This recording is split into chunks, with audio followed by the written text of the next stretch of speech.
Hey guys, Armand-Gun here with a treat today. I do the whole like, what's in the box meme, but my title probably already gave it away. So this is the full deployment kit for the Accuracy International Arctic Warfare.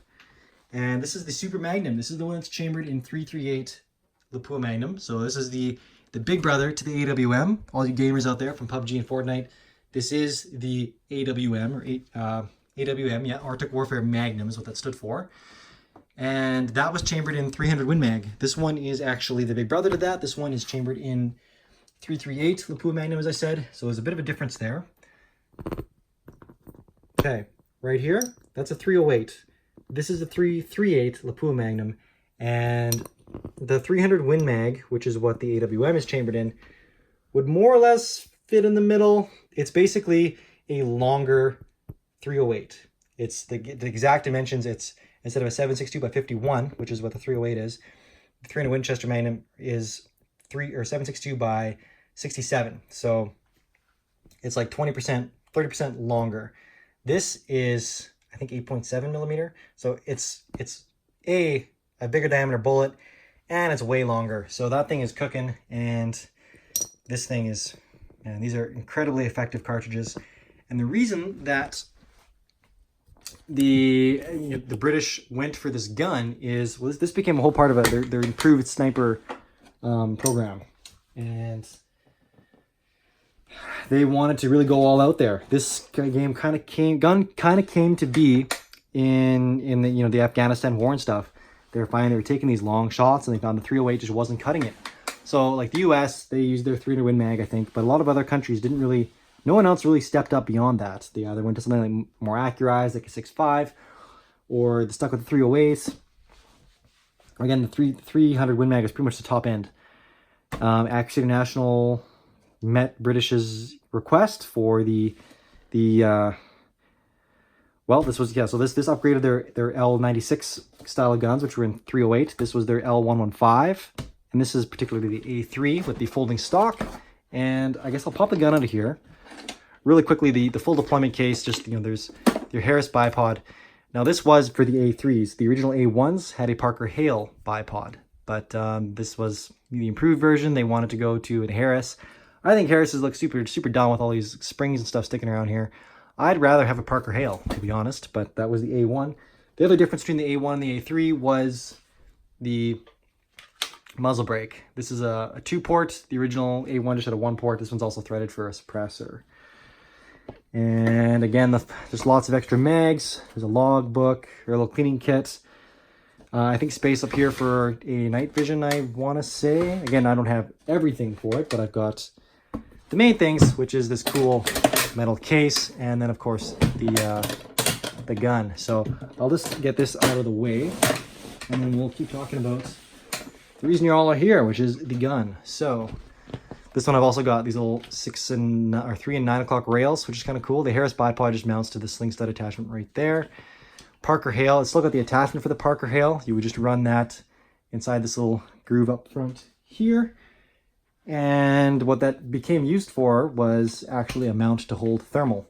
So Ian from Forgotten Weapons does a really good video on this. He doesn't show like the thermal or the night vision scope that go with this, but he shows the mounts. And there is like this angled mount that comes out of here and holds a pick rail kind of at a canted angle up here, which you can throw your thermal on.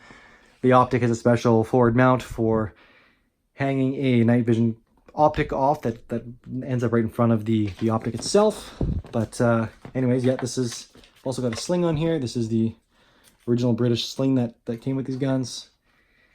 And only the British military 338s had the fluted barrels. There's not a cool differentiation there. So a lot of the other ones didn't go for that for accuracy reasons. They thought there was some potential issue with fluting barrels. But they look super sleek with the fluting. Super solid stock lockup. Again, the A1s didn't have the folding stock. The A3s had the folding stock. The A3s also feature this manually cut out slot for the rear monopod, which you just actuate by popping this up. Come on. Oh, popping it out rather. And you can make fine adjustments. So you just kind of fiddle with this, and it's spring loaded, but yeah, it pops out. And that's the rear monopod. So that's pretty cool. Again, you can put this thing on either side, wherever you want it. Let me just pop it off for the ease of doing this video. Okay, this gun is so freaking long.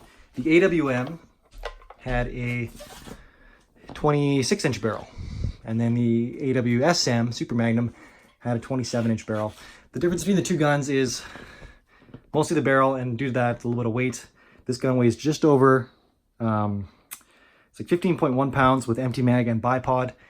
The AWM is more like 14.3 or something like that. So it's 3/4 of a pound difference thereabouts. Holy man, what else can I tell you? Another swing swivel up here. Adjustable cheek rest. You can adjust the length of pull as well. These sometimes you can get knobs that replace these screws, so you can like more, without the use of a tool, you can adjust these by hand. Here's the folding mechanism. Press this button in, that allows it to fold. I've always thought this was such a slick chassis, and these have become such a popular chassis too. There's so many. They use this, I think, AICS chassis, and they throw them on Remington, or throwing barreled Remington 70s or 700s on them, and they're super popular. But man, what a cool gun! So this one, the serial number, the first 2 letters denotes the year of manufacture, so 07 to 2007. Apparently, a lot of the A3 military guns, I think there was 563 or something like that. I forget the exact number that Ian said in his video, but they were all made in 2008. And these were made up to 2012 before they were replaced by the new AX series. The main reason for that was they went to a pistol grip. So when they stock folded, it was that much more compact because it didn't have this little extra groove on it. Also, these are 250 grain. These are set up to run 250 grain bullets. And it had a barrel twist optimized for that, which was 1 in 11 right-hand twist. They found that was the main thing they wanted to upgrade going forward, was going to a 300 grain bullet, which was that more stable, that much more like ballistically, had a better ballistic coefficient, so very low drag. And the bullets were just a bit too long. So the new system has slightly longer mags, a slightly longer action to accommodate them, and that way you can run, bullets or cartridges with 300 grain projectiles on them. So this has the 3-position safety. So the short throw, man, these guns, the guy that I got this from described the action as all Action Internationals are. They're just smooth as glass. It's just amazing. And the trigger is just like, check this out. That's your take up, done. Like, and a little bit of over travel, but like not much. It's such a easy break. It's amazing. So, oh, I guess I can't do it without it cocked. So you cock the action, which you got a firing pin indicator here, which is a carryover from the very original guns, and throw it on safe. The first position, you can handle the bolt, but the trigger is dead. The second position, the whole action is locked up. So it's pretty cool. That's your three options there. And I think that's probably about it for now. This was, I guess, really quickly here, this had 3 different scopes you could see this with. Actually, possibly even 4. There was originally, the old guns had a fixed power. It was like a 10 power Schmidt and Bender. But then when they came to this, by the time they did the A3s already, they're easily at either the 3x12, the 4x16, or the 5x25. And this was part of a 2-man crew, which the other guy, the support guy, would have received the semi-automatic LMT. This was designated the LMT 129, and that was the LMT MWS. Would have been outfitted with a 6-power Trijicon with a 1-power RMR on top. And this is just my improved version of that, which is an Elcan Spectre DR. Same 1.5 to 6 power. So just it gives you that quick change option, pretty slick, and then an X-Optic armor on top. But and essentially this gun also, instead of being outfitted with that, it could have been outfitted with a 3x12 Schmidt and Bender. In the event that this gun, the optic went down, as I explained in my LMT video as well, the secondary, the guy that ran this gun would just give his optic over to this guy and then run his gun with irons. Because while irons were made for this gun, you can get iron sights for this thing, they realized that what was the point in having a 338 gun that was capable up to 2,400 meters running irons, reducing you to 600 meters. They said like the 308 is still fully capable within 600 meters and semi-automatic. Like, why not just have him run irons, give your backup optic, get 6 power, then you're back out, stretching out pretty far. So that was a cool system. That was, you know, that was pretty smart. So that's what they did. And cool thing in Afghanistan, they're running these things. There was a British soldier. This held the longest confirmed kill on this gun. This very gun, not this very gun, but the AWSM. And it was up to 2,475 meters, I think. And it was basically taking out a couple Taliban machine gunners. He had 2 kills, 10 shots. It was 20, at that distance, someone did the math, and I looked it up, and the bullet traveled for over 6 seconds before impact and dropped almost 400 feet. So that's a pretty insane compensation for doing that kind of stuff, but it's pretty sick. And anyways, yeah, it's cool. And then a Canadian came and beat him by over 3,000 meters is the new longest kill, and that was with the Macmillan TAC 50, which the Liberals, or not the Liberals, the anti-gunners in Canada immediately freaked out because that was a non-restricted gun and you could just go out and buy it. Well, it's a $15,000 gun, before optics, before all the other range finding and equipment you need besides the gun, which is probably worth more than the gun itself. And then not to mention all the training to actually pull off a shot like that, which is unbelievable. So again, there's a reason that only, you know, the JF2 snipers, like,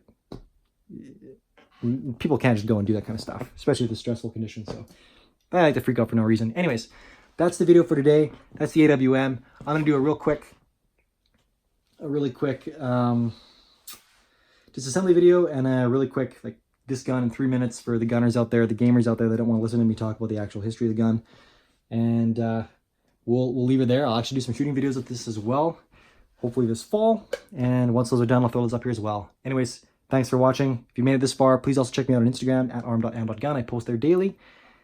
And we'll leave it there. Cheers, guys.